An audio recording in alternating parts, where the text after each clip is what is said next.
वालेकुम स्टूडेंट्स, उम्मीद करती हूँ आप सब खैर व खैरियत से होंगे। आज का जो हमारा टॉपिक है वो है सोप मेथड डॉक्यूमेंटेशन। ये क्या होती है? अगर हम एक थोड़ा-सा इसका ओवरव्यू दें तो ये आ जाता है कि हमारे पास पेशेंट आएगा, हम क्या करते हैं, हम पेशेंट से हिस्ट्री लेते हैं, ठीक है? पेशेंट से हिस्ट्री लेने के बाद हम एक डायग्नोसिस बनाएँगे और उस डायग्नोसिस के अकॉर्डिंग जो भी इफेक्टिव ट्रीटमेंट होगा हम पेशेंट को प्रोवाइड करते हैं। तो वो भी हम बेसिकली जो होता है वो सोप मेथड के थ्रू कर रहे होते हैं।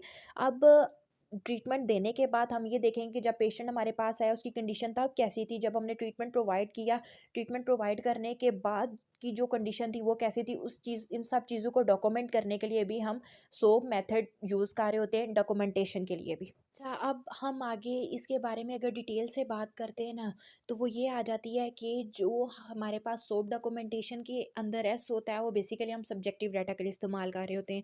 जो ओ होगा वो हम बेसिकली ऑब्जेक्टिव डाटा के लिए इस्तेमाल कर रहे होते हैं, जो ए होता है वो असेसमेंट के लिए, और जो पी होगा वो हम प्लेन ऑफ केयर के लिए इस्तेमाल कर रहे होते हैं। अच्छा, अब अगर हम थोड़ा-सा मज़ीद डिटेल के अंदर बात करें तो वो आ जाती है सब्जेक्टिव डाटा। सब्जेक्टिव डाटा क्या होता है कि हम पेशेंट की जो प्रेज़ेंट इलनेस होती है ना, उसके बारे में जो होता है क्वेश्चनिंग करते हैं। किसके थ्रू? वो सारा सब्जेक्टिव डाटा के अंदर मोस्टली जो चीज़ आ जाती है वो होती है हिस्ट्री टेकिंग, ठीक है? कि हम हिस्ट्री फॉर्मेट के अंदर जितने भी क्वेश्चन्स आ रहे हैं हम वो पेशेंट से पूछ रहे होते हैं। तो जो हिस्ट्री टेकिंग होगी वो किसके अंदर आती है? वो सब्जेक्टिव डाटा के अंदर आ रही होती है। और ऑब्जेक्टिव डाटा के अंदर क्या होगा कि जब हमने हिस्ट्री ले ली, हम डायग्नोसिस बनाएँगे और उस डायग्नोसिस के अकॉर्डिंग जो हम पेशेंट को इफेक्टिव ट्रीटमेंट दे रहे होते हैं या जो इफेक्टिव इंटरवेंशंस इस्तेमाल कर रहे होते हैं, वो बेसिकली ऑब्जेक्टिव डाटा के अंदर आ रही होती हैं। अच्छा, आगे जो आ जाता है वो होता है असेसमेंट और प्लेन ऑफ केयर क्या होता है।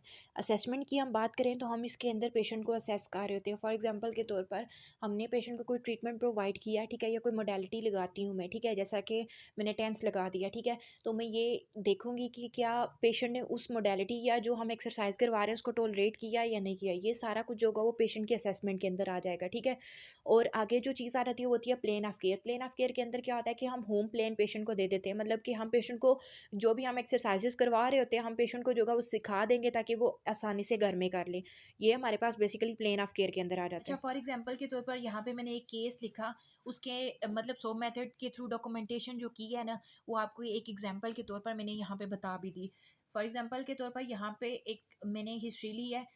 हिस्ट्री टेकिंग के थ्रू मैंने मुझे ये पता चला कि जो पेशेंट है वो 76 ईयर ओल्ड है और उसकी जो राइट हील है फुट की, उसके अंदर क्या था, पेन था।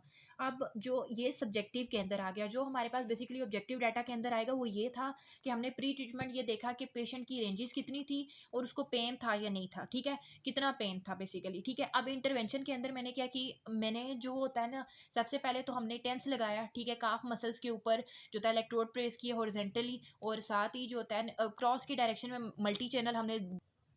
अच्छा, इसके अंदर इंटरवेंशन के अंदर ये आ जाती है कि पेशेंट है, पेशेंट को हम मैंने टेंस लगाया, ठीक है, टेंस के साथ हीट पैक जो था वो लगाया, लेकिन अब इसके अंदर इंटरवेंशन के अंदर क्या था कि टेंस की फ्रीक्वेंसी कितनी थी, इंटेंसिटी कितनी थी, ड्यूरेशन कितनी थी, मोड कितना था, वो सारा हम इंटरवेंशन के अंदर लिखेंगे। स्टार्टिंग में हमने जो होती है वो पैसिव एंकल पंपिंग जो होती है वो करवाई, मतलब कि काफ की पैसिव स्ट्रेचिंग करवाई। और उसके बाद जो होता है हमने क्या कि हम एक्टिव जो होती है रेंजेस की तरफ पेशेंट को लाया।